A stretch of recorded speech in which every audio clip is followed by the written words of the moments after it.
Hai semuanya, selamat datang di Real Talk episode 3 bersama aku, Ariel Tatum. Di 2 episode Real Talk sebelumnya, kita udah sama-sama belajar nih tentang apa sih kesehatan mental itu dan juga dampak bullying bagi kondisi kesehatan mental kita. Nah, di Real Talk episode 3 ini, kita akan bahas lebih lanjut mengenai cara mengatasi rasa cemas dan stres yang berlebihan.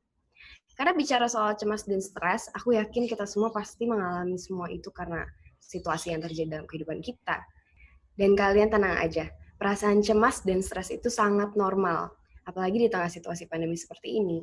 Tapi, kalau rasa cemas dan stres kalian berkepanjangan dan sudah sangat mengganggu produktivitas kalian atau keseharian kalian, kalian harus segera berkonsultasi dengan dokter, psikolog, maupun psikiater.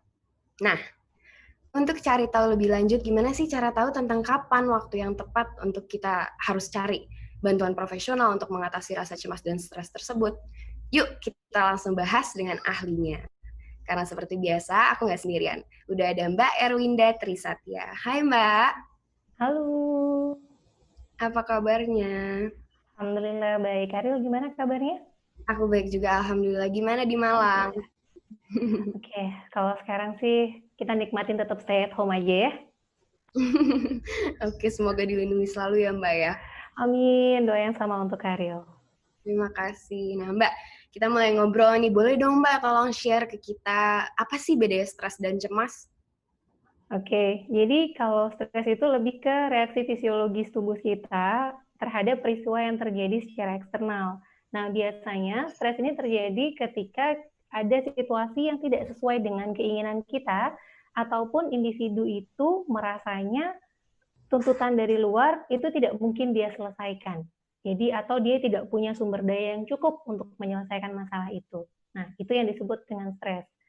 Nah, kalau yang disebut dengan kecemasan itu respon terhadap stresnya. Jadi begitu kita sudah ngerasain stres, nah muncul tuh rasa cemas. Aku bisa nggak ya? Ntar jangan-jangan aku nggak bisa achieve. Kalau aku nggak gini gimana? Nanti kalau aku dipandang negatif gimana? Nah, itu yang namanya cemas. Nah, stres dan cemas itu sebetulnya seperti yang Ariel bilang tadi, itu wajar banget dialami oleh individu gitu ya, itu wajar banget. Tapi balik lagi, kalau sudah dia berkepanjangan, terus-menerus, yang kalau lagi cemas tuh dadanya bisa sesek banget, nafasnya udah ngos-ngosan kayak habis jogging sejam gitu kan misalnya, dan itu terus-menerus sampai nggak bisa tidur dan sebagainya. Nah, itu adalah saatnya individu tersebut harus mencari pertolongan atau konsultasi dengan profesional. Gitu. Betul. Dan teman-teman online harus tahu dulu ya. Jadi memang pada dasarnya baik stres maupun cemas itu wajar banget dialami setiap orang ya Mbak ya. Jadi jangan takut karena merasa, aduh kok gue merasa seperti ini. Kalian nggak sendirian. Nah, terus Mbak kalau untuk stres sendiri, yang aku tahu itu kan ada 2 jenis ya. Stres positif atau stres dan juga stres negatif atau distress. Nah, mungkin Mbak Erwinda bisa jelasin nih ke teman-teman online tentang kedua jenis stres itu secara lebih mendetail gitu. Oke, betul yang seperti Ariel bilang, memang ada dua gitu ya, ada eustress, ada distress. Nah, itu tuh akan membongkar istilahnya stigma masyarakat bahwa kalau orang sudah ngomong stres tuh kesannya langsung negatif gitu kan. Padahal sebetulnya nggak juga gitu. Jadi stres itu terbagi jadi dua, ada eustress, ada distress. Justru yang namanya eustress itu adalah stres yang sangat menyenangkan dan itu akan sangat menunjang atau meningkatkan kesehatan mental kita gitu. Kenapa? Karena itu adalah stres yang positif, stres yang justru akan meningkatkan senyawa-senyawa kimia dalam tubuh, hormon-hormon gitu ya, gampangannya kalau orang bilang, yang itu akan justru bikin imunitas kita naik, kesehatan mental kita juga naik gitu. Kita akan ngerasa lebih excited, kita akan ngerasa jauh lebih senang gitu, lebih nyaman gitu. Bahkan ilustrasi itu bisa bikin kita lebih produktif gitu. Nah, tapi sebaliknya memang ada yang namanya distress. Kalau yang namanya distress itu adalah stres yang memang membebankan atau membebani orang gitu ya. Dia akan membuat orang merasa terbebani, ngerasa tidak nyaman, ngerasa gelisah terus-menerus seperti itu. Dan kalau sudah kondisi distress itu terjadi, dia justru akan bisa menurunkan imunitas tubuh sebenarnya. Karena kalau distress itu banyak gitu ya terjadi, maka hormon-hormon yang bikin kita itu nyaman, bikin kita itu tenang, itu nggak akan bisa diproduksi. Jadi justru imunitas kita akan secara berkala justru semakin turun gitu. Nah, mungkin ada orang yang susah ngebedain gitu ya, mana yang Iya. eustress, mana yang distress. Contohnya yang paling gampang kalau anak-anak zaman sekarang, kita masing-masing pasti punya handphone dong ya, gitu. Nah, di handphone pasti mayoritas punya game. Kalau misalnya kita main game dan kita ngerasanya itu seneng, gitu, ketika main gamenya itu kita seneng, nah itu adalah eustress. Senang, kemudian kita pengen menaklukkan levelnya lebih tinggi, tapi kita seneng, gitu, kita menikmati. Itu contoh eustress. Tapi kalau kita misalnya dalam kondisi kita main game, terus kita benar-benar yang kayak nggak bisa tidur kalau level itu kita nggak lewat gitu ya. Kalau misalnya kita kalah dari orang lain misalnya, kita terus-terusan kepikir nggak bisa tidur, dan tidur pun kebayang-kebayang gamesnya, nah itu sudah masuk kondisi distress. Contoh gampangnya kayak gitu. Nah, itu udah dikasih contoh gampangnya langsung dari seorang psikolog. Dan kalau misalnya kalian masih pengen tahu, apalagi sih contoh-contoh stres positif dan negatif, kalian bisa cek di highlights Instagram aku. Terus Mbak, tentunya dirimu kan pasti sering menangani kasus teman-teman yang mengalami stres kan? Tapi secara garis besar tuh apa sih sebenarnya penyebab anak remaja menjadi stres berkepanjangan? Oke, kalau akhir-akhir ini ya, mostly kalau yang datang ke saya itu misalnya di remaja, di usia remaja, sebenarnya bukan remaja yang benar-benar remaja sih, tapi lebih ke remaja akhir, dia transisi ke dewasa awal, gitu. Nah, biasanya memang paling banyak yang dibahas itu adalah bullying. Itu banyak banget gitu. Jadi yang dibilang, kamu tuh jelek, kamu tuh hitam, kamu udahlah, pokoknya semua yang kalimat-kalimat kayak gitu itu yang bikin dia sampai nggak bisa tidur, dia ngerasa panik, dia ngerasa cemas ketemu sama orang dan sebagainya. Itu paling banyak gitu. Dan yang keduanya mungkin saya bilang cukup mendominasi itu adalah interaksi dalam keluarga yang tidak terlalu bagus. Jadi mungkin papa mama sibuk gitu ya, anaknya akhirnya nggak terlalu banyak berkomunikasi dengan mereka, pola komunikasinya berantakan, ketika dia punya masalah dia nggak bisa menyampaikan, stresnya dia simpan sendiri, seperti itu. Dan juga mungkin yang berikutnya kalau di masa transisi remaja dewasa awal itu adalah dari medsos. Karena begitu dia buka medsos gitu, dia akan ngebandingin nih sama orang lain, kok teman aku di usia yang sama dia bisa achieve sekian kayak gini gitu, kok aku belum sih, kayak gitu. Banyak yang langsung membandingkan, betul. Dia akan membandingkan dirinya dengan orang lain, pencapaian dia dengan orang lain. Dan yang benar-benar paling booming sekarang itu adalah justru terkait dengan COVID. Karena COVID-19 ini banyak orang yang tidak bisa keluar rumah, dia terpaksa cuma bisa di dalam rumah, padahal dia tipe orang yang aktif. Akhirnya dia ngerasain yang bosen, yang bingung. Kalau bahasa dia malah menyampaikannya sudah sampai sisi, aku depresi mbak, nggak bisa ngapa-ngapain. Sampai kayak gitu sih. Iya, pandemi ini memang ya. Tapi di luar pandemi memang teman-teman penyebab stres yang biasanya dialami anak remaja tuh memang banyak. Bullying, tekanan sosial, tinggal, dan sebagainya gitu. Jadi kalau misalnya kalian, teman-teman ada yang mengalami hal-hal serupa dan sudah berkelanjutan, jangan pernah ragu untuk cari bantuan profesional. Terus Mbak, kalau misalnya tadi stres itu kan udah kita jelasin ada 2 jenis ya. Aku mau tanya lagi nih sama Mbak Erwinda tentang gangguan kecemasan. Apakah gangguan kecemasan juga punya beberapa jenis tertentu gitu? Oke, kalau gangguan kecemasan memang ada beberapa jenis gitu ya. Ada 6 yang kita kenal gitu. Jadi yang pertama itu gangguan kecemasan umum. Nah, ini memang tidak spesifik dia satu objek tertentu atau situasi tertentu, enggak. Tapi dia bisa jadi setiap hari itu selalu cemas, sebentar kalau misalnya aku hari ini ada apa-apa di jalan gimana ya gitu. Atau nanti kalau misalnya besok ternyata aku nggak bisa, kuisku nggak bagus gimana ya, kayak gitu-gitu. Jadi tugasku kalau nggak selesai gimana. Jadi banyak hal, general gitu ya. Banyak hal yang bisa bikin dia ngerasa cemas. Oke, untuk yang gangguan kecemasan yang kedua itu ada yang namanya panic disorder. Jadi biasanya ini adalah rasa takut yang intens yang datangnya itu cepet banget dan cuma berlangsung tuh beberapa menit sih, dan itu tiba-tiba sekali gitu. Biasanya terjadi tanpa terduga kalau ada objek yang ditakuti penderitanya. Biasanya sih ini terkait juga dengan pengalaman masa lalu gitu. Misal nih contohnya dia dari kecil terbiasa banget dimarahin oleh ayahnya. Ketika dia kemudian punya pacar gitu ya, kemudian si pacar ini marah-marah, dia akan langsung di kepalanya dia tuh kayak langsung otomatis dia langsung ingat kayak ayahnya gitu. dan di situ muncul yang namanya panik gitu, serangan panik yang dia langsung deg-degan, jantungnya tuh benar-benar deg-degan banget, keringat dingin, gemetaran, bahkan ada yang sampai sesak nafas kayak gitu. Itu yang kedua. Kemudian yang ketiga ada yang namanya fobia. Nah, kalau yang ini saya yakin udah banyak banget yang tahu gitu ya. Jadi kalau fobia itu gangguan kecemasan yang dimana penderitanya akan merasa takut, tapi takutnya ini benar-benar berlebihan dan dia irasional. Mungkin teman-teman pernah tahu misalnya ada yang takut sama balon gitu. Ah, emang balon kenapa gitu kan, orang awam mungkin mikirnya emang ada apa sama balon gitu. Tapi bagi penderitanya balon itu benar-benar objek yang bisa nakutin dia banget, yang dia takut balon itu akan mengancam hidupnya dia kayak gitu. Jadi kecemasannya memang akan jadi irasional sekali. Itu yang ketiga. Kemudian ada yang kita sebut dengan OCD, itu Obsessive Compulsive Disorder. Nah, kalau di OCD itu akan ada satu obsesinya dia yang untuk meredakan obsesi ini, meredakan kecemasannya itu, dia harus melakukan tindakan yang itu berulang atau kompulsi. Misal nih, ada orang yang cemas banget atau dia punya obsesi terhadap keamanan. Maka yang dia lakukan kompulsinya adalah aku akan kunci pintu berulang. Aku mau memastikan nih, ini udah aman belum ya? Gitu. Nanti dia buka lagi kuncinya, dia kunci lagi, dan itu dia ulang terus. Atau ada yang obsesinya itu kebersihan atau kesehatan. Maka akhirnya dia bolak-balik cuci tangan, gitu kan? Dia ulangi lagi. Ini udah belum ya bagian ini? Udah belum? Dia ulangi lagi. Kemudian ada yang namanya social anxiety disorder atau kecemasan sosial.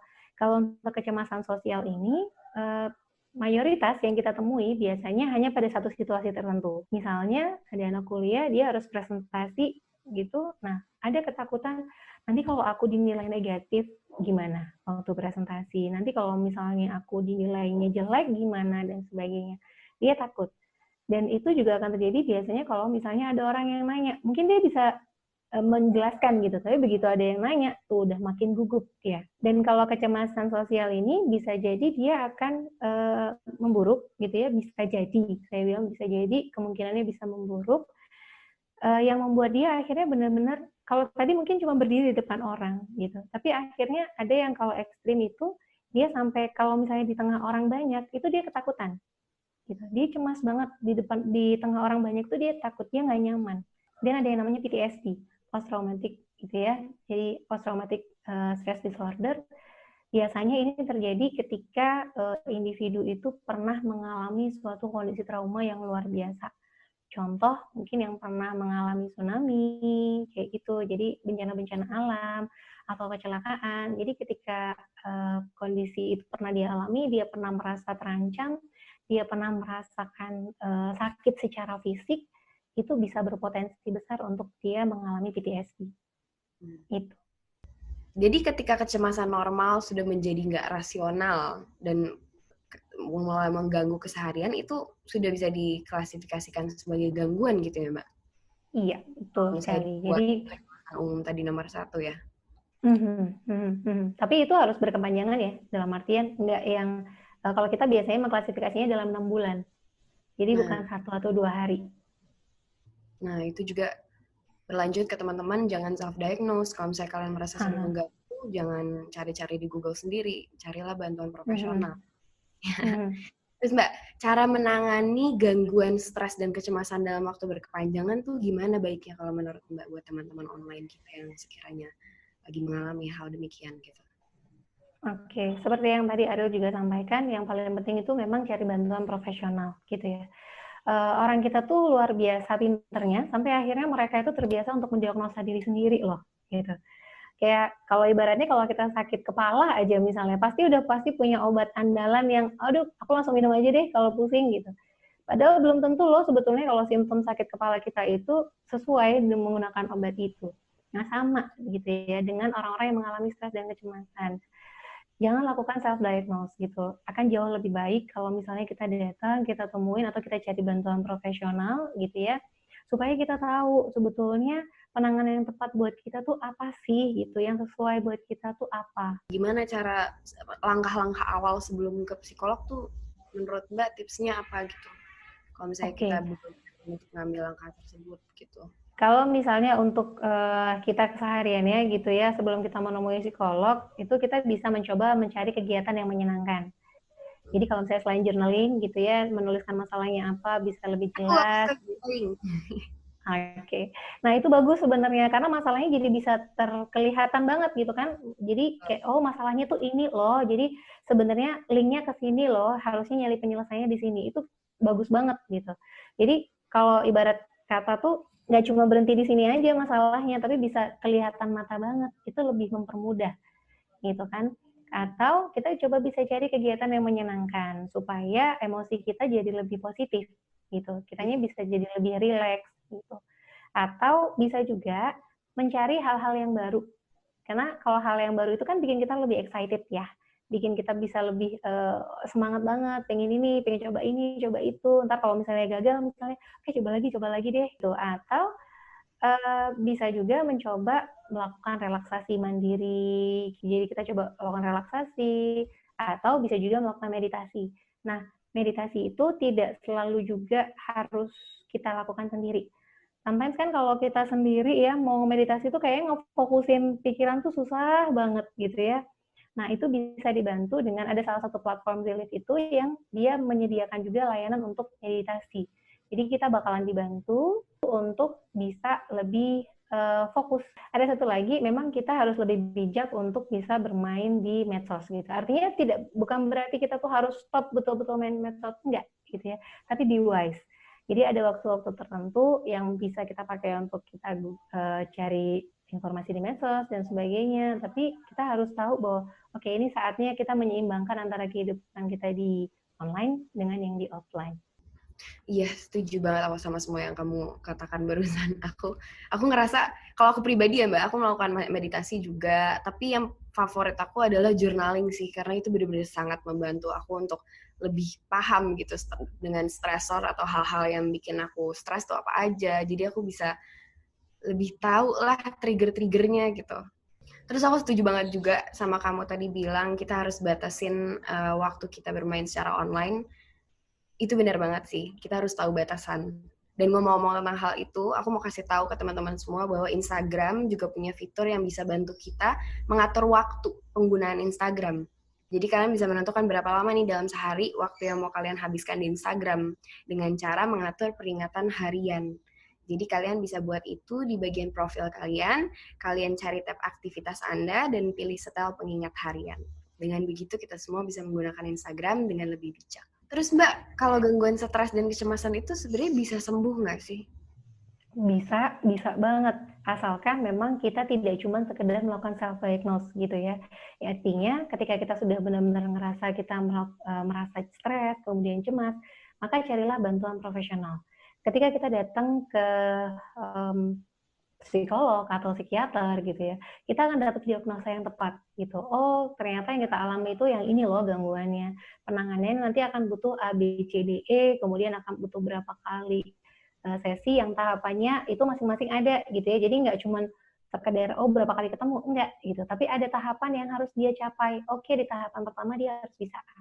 Tahapan kedua dia bisa B dan seterusnya. Dan tidak menutup kemungkinan juga sih untuk kondisi-kondisi tertentu memang kita akan butuh bantuan medis gitu ya. Jadi dalam artian kalau kita ke psikiater mungkin akan ada bantuan dari obat-obatan dan sebagainya. Dan itu nggak perlu kita takutin gitu. Ibaratnya kalau orang ngomong ke psikiater tuh kayaknya udah yang, wah ini orang, sorry ya gitu, banyak orang yang bilang, ini orang gila nih gitu.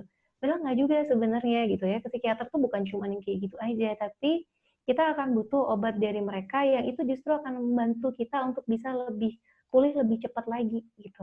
Jadi kondisi kita akan jauh lebih bisa membaik. Jadi memang ke profesional itu bukan cuma sekadar ketemu, tapi harus ada target tertentu yang harus dicapai oleh si pasien. Gitu. Aku setuju banget sih Mbak. Jujur, aku on medication and proud.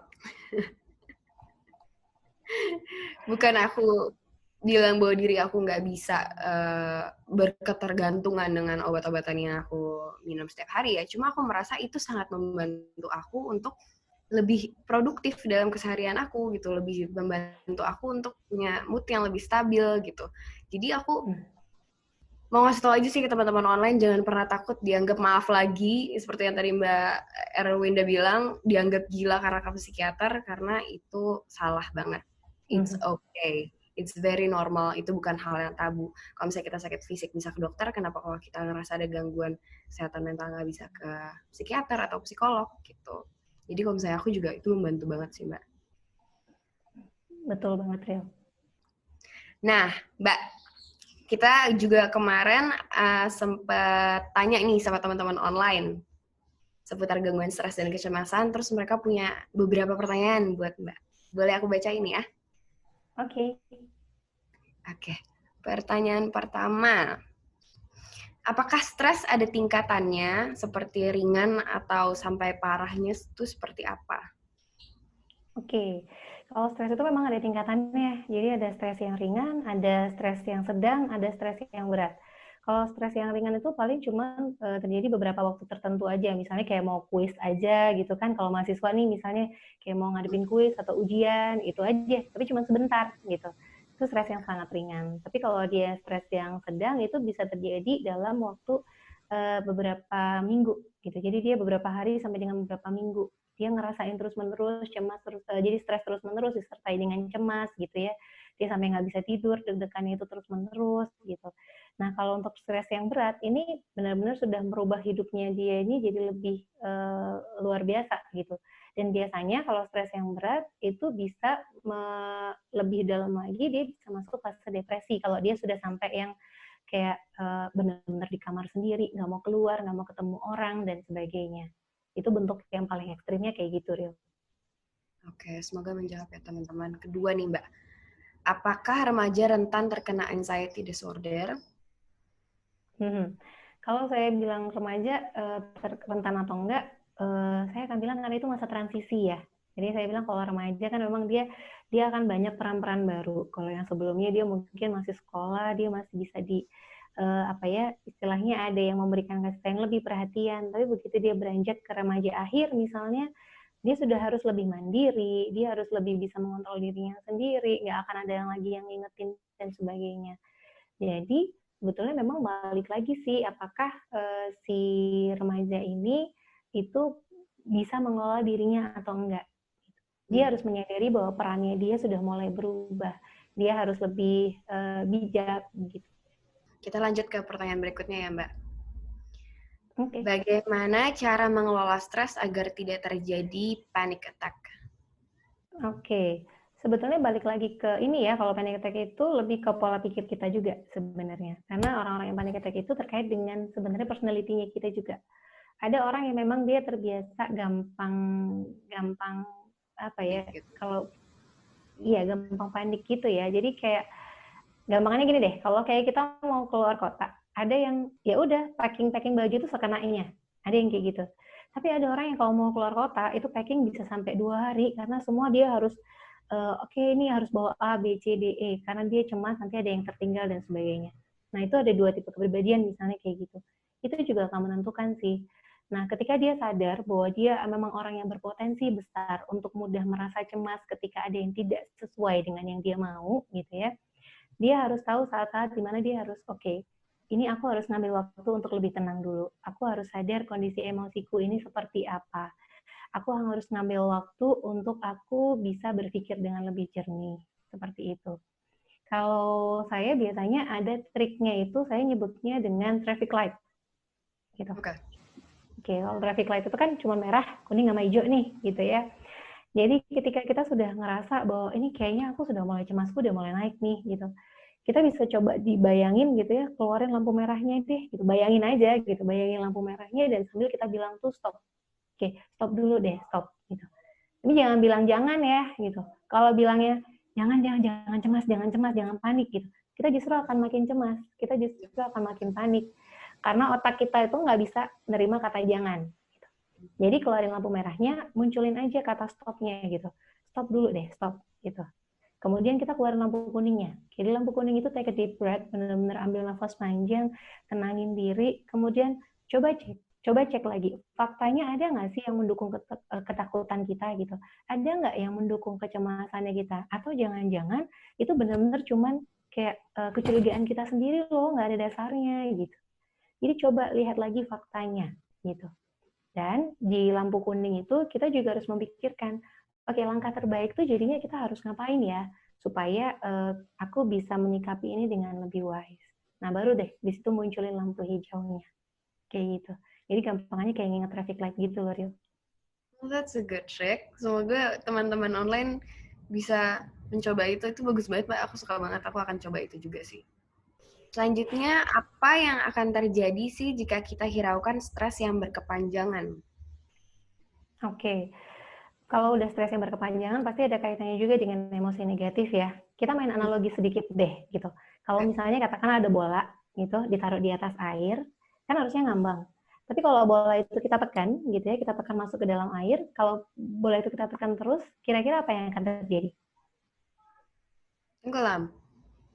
Oke, kalau bola kita tekan terlalu keras, dia justru akan terpental. Dan itu terpentalnya Oh juga iya. lebih kencang, betulnya. Oke, itu kita analogikan seperti emosi kita sih. Jadi kalau misalnya kita emosinya negatif, itu kita terus kita pendem aja gitu ya, nggak pernah kita keluarin sama sekali. Itu seperti kita nekan bola ke dalam air. One day itu akan jadi seperti bom waktu gitu ya, yang dia bisa benar-benar langsung meledak begitu aja tanpa kita sadari. Bahkan kadang-kadang triggernya itu benar-benar cuman sepele banget gitu, masalah sederhana, tapi bisa yang kita marahnya bisa luar biasa atau kita bisa nangis itu luar biasa gitu. Jadi jangan pernah lakukan itu sih. Kalau saya bilang kalau kita memang punya kondisi stres, cari orang terdekat yang bisa kita percaya, siapapun itu, gitu ya. Mau sahabat, mau keluarga, gitu. Cari mereka, sampaikan apa yang kita rasakan, apa yang kita pikirkan, tapi tetap dengan bijak, gitu. Bukan berarti kalau kita lagi marah, stresnya itu marah karena marah, itu terus meluapkannya dengan marah-marah, nggak juga sih, gitu. Tetap sampaikan perasaan dan pikiran, tapi dengan bijak. Nah, benar banget. Kalau aku punya teori, kalau misalnya kita kesel akan sesuatu, pasti ada akarnya. Nggak mungkin kita kayak kesel over small things gitu loh, Mbak. Kayak misalnya kalau hal kecil bikin kita marah banget atau stres atau bikin kita merasakan emosi yang tidak wajar, pasti ada akarnya dan harus kalian cari sendiri akar tersebut gitu. Kita lanjut ke pertanyaan selanjutnya ya. Oke. Gimana cara mencegah terjadinya gangguan kecemasan? Sebetulnya memang kita harus belajar menyampaikan pemikiran dan perasaan. Kenapa? Karena gangguan kecemasan itu mayoritas terjadi karena kita lebih banyak mendem sendiri. Gitu. Kita lebih banyak mendem sendiri, kayak semuanya serba berkutat di kepala kita sendiri, akhirnya kita bingung, nggak tahu harus gimana, cemasnya akhirnya kita benar-benar numpuk dalam diri kita sendiri. Jadi belajarlah untuk menyampaikan sesuatu, perasaan, pikiran itu dengan terbuka, tapi tetap dengan jaga emosi. Jadi bukan untuk menyalahkan gitu ya, misalnya katakanlah, oh cuma cari salah benernya, bukan gitu. Tapi cari jalan yang terbaiknya harusnya gimana. Dan supaya kita tidak mengalami gangguan kecemasan, yang paling utama adalah coba lihat lagi faktanya. Kayak tadi Ariel bilang dengan journaling itu luar biasa, karena begitu kita membuat jurnal itu akan kelihatan, ini kecurigaan kita sendiri kah, atau memang ada faktanya gitu. Jadi kalau kita sudah terbiasa ngelihat fakta, kita akan tahu bahwa, oh enggak kok, ini enggak kayak gitu. Jadi nggak sampai memicu kita benar-benar jadi cemas berlebih. That's a great answer, I like it. Pertanyaan selanjutnya, ini banyak nih Mbak, teman-teman aku juga banyak yang kayak gini. Aku suka melampiaskan stres yang aku alami dengan makan yang banyak. Apakah itu akan sembuh? Dan gimana cara menyembuhkannya? Oke. Kalau saya akan bilang apakah itu bisa sembuh? Bisa sih, itu bisa-bisa aja. Tapi balik lagi ke orangnya. Saya akan bilang kembali lagi ke orangnya. Kalian akan memposisikan diri kalian itu sebagai I atau jadi me. Kalau dalam teori, kalau bahasa Inggris kan beda ya. Kalau begitu I, dia akan jadi subjek gitu ya. Yang dia bisa berlaku aktif, dia akan melakukan tindakan tertentu, dia akan melakukan upaya penyelesaian dan sebagainya. Atau kalian cuma jadi me doang nih. Cuma jadi objek yang selalu ini gara-gara dia nih aku jadi makan berlebih, gara-gara si dia nih gitu, gara-gara ini, gara-gara itu. Jadi kita cuma jadi objek aja. Jadi kayak membenarkan diri sendiri bahwa gara-gara dia udahlah aku makan. Gara-gara dia nih aku makan. Nah, itu kita cuma jadi me aja. Tapi kalau kita jadi I, kita jadi subjek yang benar-benar kita berusaha keras untuk oke, kalau memang masalahnya begini, tapi aku maunya adalah aku tetap sehat, aku harus gimana ya? Gitu. Jadi kita bisa menentukan apa yang harus kita lakukan. Kita yang bisa membatasi sendiri. Kita yang bisa mengatur pola pikir kita sendiri. Kayak gitu. Termasuk ketika kita mau makan berlebih, oh iya, emang kalau aku makan berlebih, dampaknya bakal positif atau negatif ya? Gitu. Jadi kita bisa aware dengan pola pikir kita sendiri sih. Dan yang paling penting, berikan afirmasi positif untuk diri kalian sendiri. Jadi kalau misalnya kalian tuh ngerasa kayak, oh stres tuh langsung makan gitu ya, itu karena dia ngerasa dia nggak punya power lebih gitu. Tapi kasihlah afirmasi lebih positif gitu ya. Aku mampu kok, cuman masalah begini aja. Aku bisa, aku pasti bisa. Aku yakin aku bisa. Gitu. Lakukan itu secara berkala supaya kita menstimulasi otak kita bahwa oke, kita pasti bisa kok ngelewatinnya. Aku suka banget jawabanmu. That's beautiful. Oke, pertanyaan terakhir dari teman-teman online. Bagaimana sih Mbak cara mengatasi stres yang membuat kita sampai kehilangan tujuan hidup? Yang paling penting memang ambil waktu untuk introspeksi diri sendiri deh, gitu ya. Jadi sementara ini misalnya jauhkan diri kalian betul-betul dari medsos. Sementara loh ya, jadi saya nggak minta benar-benar totally kita berhenti, enggak. Tapi coba ambil waktu untuk introspeksi diri, gitu ya. Jauhkan diri dari medsos sementara waktu, hanya untuk kita renungkan lagi. Sebetulnya apa sih yang selama ini sudah kita lalui? Kenapa kok bisa begini? Sebetulnya apa yang jadi tujuan kita selama ini? Kita bisa ingat lagi dari mulai mungkin cita-cita kita dulu gitu ya. Kita dulu pengen jadi apa sih? Dan kenapa sih kok kita pengen jadi itu? Gitu. Kita ingat lagi tujuannya itu apa? Alasannya itu apa? Ambil waktu untuk ingat-ingat itu lagi. Balik lagi kita tancapkan lagi ke otak kita sebetulnya apa sih yang kita mau? Gitu kan. Kemudian kalau kita sudah ingat lagi gitu, oke, katakanlah mungkin pengalaman pribadi ya, saya dulu pengen jadi psikolog gitu misalnya. Kenapa sih kok pengen jadi psikolog gitu? Oke, aku pengen bantu orang, aku pengen lihat orang tuh banyak senyum dan sebagainya. Nah, tujuan itu kita bisa loh letakkan tujuan itu di tempat yang nyata yang kita bisa gampang lihat. Contoh misalnya, saya pengen lihat orang lain itu senyum. Saya akan ambil foto orang yang saya sayang tuh sambil tersenyum. Saya pasang itu di dinding kamar saya, kemudian saya pasang itu di layar handphone, kemudian di laptop, sehingga saya tahu bahwa tujuan saya yang mau saya achieve itu loh. Yeah. Gitu. Jadi letakkan tujuan kita itu di tempat yang kita mudah lihat, supaya kita bisa selalu ingat apa yang mau kita capai. Dan mungkin kalau yang remaja banget tuh tahu dulu pernah ada film 5 cm gitu kan. Jadi seolah letakkan tujuan kita tuh cuma 5 cm di depan kita loh. Jadi kita benar-benar, oke, kita udah deket kok. Kita udah deket. Ayo, achieve lebih cepat lagi, kita akan semakin gampang capainya. Kayak gitu. Setuju banget. Aku pribadi juga punya papan di kamarku. Isinya tujuan-tujuanku. Jadi aku selalu ingat terus. Dan aku jadi selalu lebih mindful akan mengambil langkah aku, bahwa langkah yang aku ambil ini adalah akan leads to that plan of mine gitu. Itu membantu banget sih teman-teman. Makasih banget Mbak jawabannya. Semoga bisa sangat membantu seperti kamu membantu aku barusan dengan semua enlightenment yang kamu bicarakan. Dan sedihnya pertanyaan tadi sekaligus menutup pembicaraan kita hari ini. Nggak berasa banget loh ini. Kayaknya barusan mulai ya. Teman-teman, kalian juga bisa ngecek fitur guides yang ada di profile aku. Letaknya ada di antara postingan feeds dan IGTV. Di situ kalian bisa cari tahu informasi lebih lanjut lagi tentang gangguan kecemasan dan stres. Mbak Erwinda. Iya, Rio. Terima kasih banyak udah sharing banyak informasi, banyak pelajaran, dan banyak tips and tricks buat kita. Semoga melalui talk show ini kita semua jadi bisa lebih paham lagi gitu, bahwa wajar banget kalau kita merasakan kedua hal tersebut. Betul banget gitu ya. Jadi jangan pernah ragu buat kalian yang istilahnya abaikan semua deh stigma di masyarakat bahwa oh kalau gangguan kecemasan atau gangguan mental itu terus dia jadi lebih menutup diri, itu hilangkan itu gitu ya. Jadi jangan pernah takut untuk cari bantuan profesional. Kalau mungkin kalian masih merasa misalnya takut dijudge negatif atau takut dilihat atau diberikan stigma negatif, kalian tidak harus langsung menemui psikolog secara offline gitu ya. Sekarang ada platform yang menyediakan layanan untuk konseling itu secara online. Kalian mau via teks bisa, kalian mau mencoba untuk melakukan konseling via call bisa, gitu ya. Jadi ada banyak hal yang bisa kita manfaatkan secara online, gitu. Gitu ya teman-teman. Jadi ingat, jangan pernah merasa minder dengan kondisi kesehatan mental kalian. Tetaplah menjadi diri kalian sendiri karena kita semua spesial. Dan kita berhak menciptakan kebahagiaan kita sendiri dengan cara yang kita suka. Selama itu tidak mengorbankan atau menyakiti orang lain. Iya kan, Mbak? Oke, itu bagus banget, Ril. Saya setuju banget dengan itu. Jadi prinsipnya adalah, it's okay to be not okay, teman-teman. Nggak apa-apa kok, gitu. It's okay not to be okay. Let's end the shame. Makasih banyak atas waktunya ya Mbak ya. Semoga kita bisa bertemu suatu hari nanti di Jakarta atau di Malang. Oke teman-teman, seperti biasa, kalau ada yang mau curhat seputar isu ini, juga bisa langsung share cerita kalian di kolom komentar. Terima kasih atas perhatian teman-teman semua, dan sampai jumpa lagi di episode 4.